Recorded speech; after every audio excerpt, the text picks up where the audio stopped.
we can't help but notice all the phrasings that relate to the glory of the Lord. The light has shone, giving us the glory of these days. That is, that God has sent his Son to be among us, to be with us, joined us in every way but sin, and calls us to be a part of his story.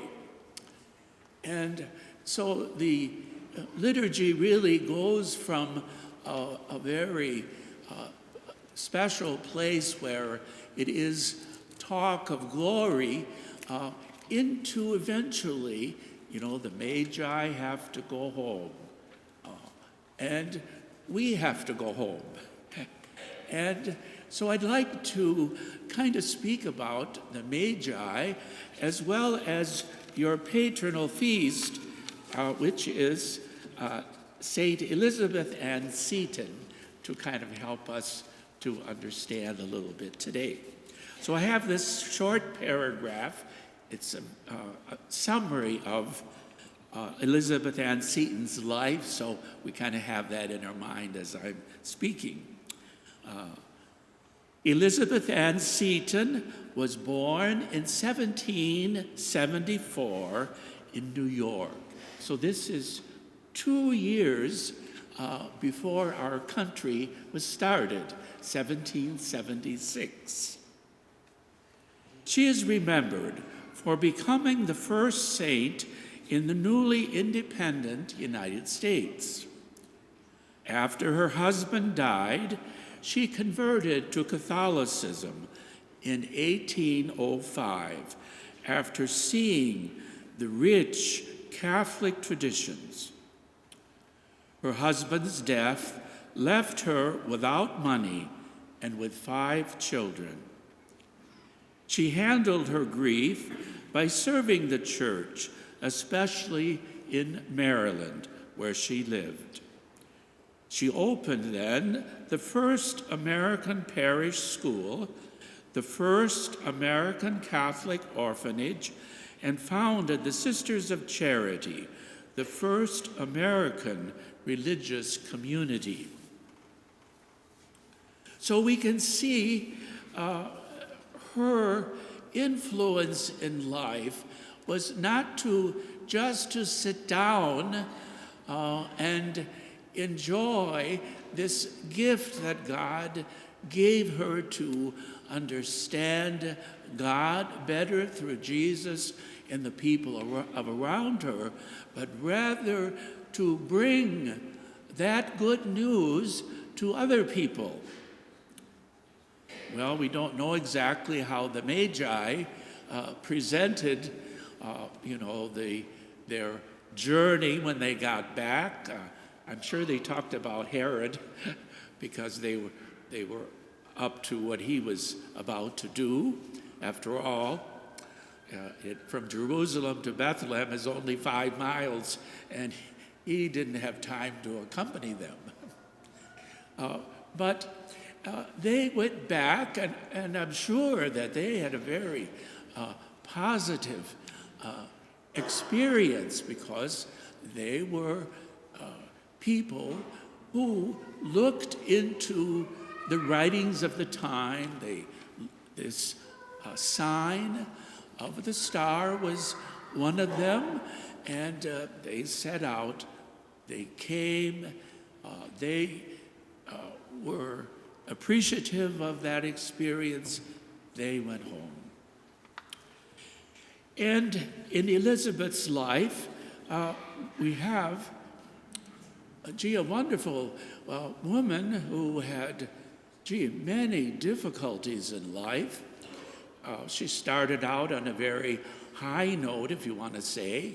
Her husband had a large amount of money because whatever he was in was good, but then eventually things just fell off the cliff.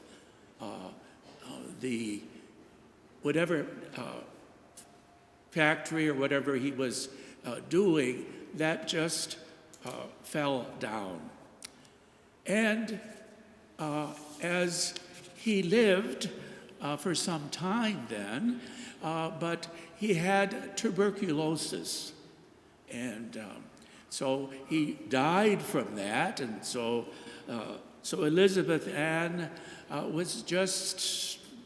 had to deal with these circumstances of her life. Now she's a widow. Now she has 5 children to take care of. And it was a priest in the Baltimore area whom she was speaking with, and he suggested, well, you have, the 5 children. Well, why don't you think about whether you could do something with them about a school or things like that.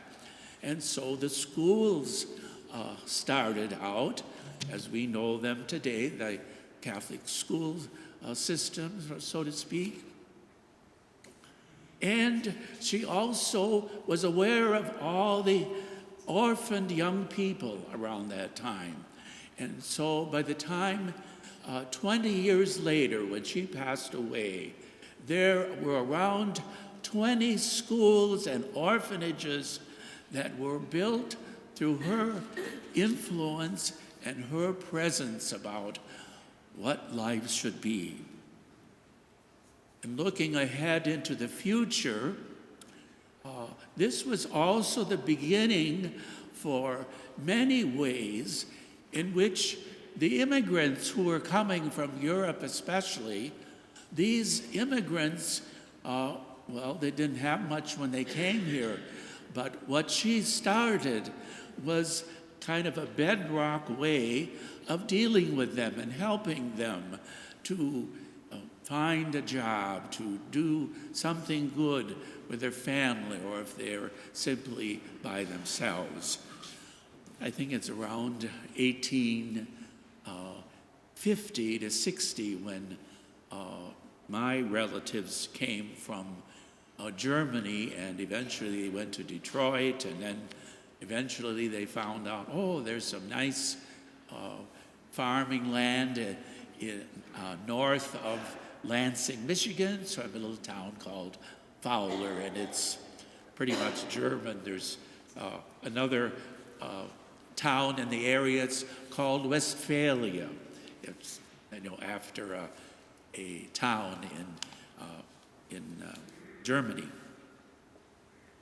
So what can we take from Elizabeth Ann Seton's life? Well, we have many things that happen in our life that are difficult. When our spouse dies earlier than we had thought, and they have a big health problem just to take care of, that's a big kind of blow in life, and you have to look to people like Elizabeth Ann Seton, who did that in her life, and she knows a few things about that, and we can offer our prayer to her, ask her to help us. We know also in our children, when we're simply discussing, where are they going to go to school? We have Elizabeth, who also was fortunate to help young people and families in their school choice. And so as we are bags of groceries and help to others, remind us these were important things at that time too, when Elizabeth went out of her way to make sure that those who did not have what they needed to live were important enough to receive many things that we had, and we probably would not be bothered at all. And so we can take these elements that were a part of Elizabeth Ann Seton's life. As I say, she did not just sit on a nice cushion, but she went her way to make sure that the gifts of mercy, the compassion of Jesus were brought forth into her life in the way in which that was needed at that time and in the way that they could help. And that's what we do here as a parish. We have our times of liturgy when we want to help one another and encourage one another in the faith.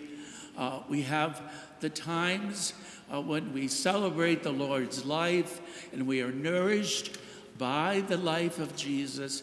And we have times also when we know that there are some needs out there that we can help. And some of us can say, I think I'd like to do that. I think it's an inspiration of the Spirit.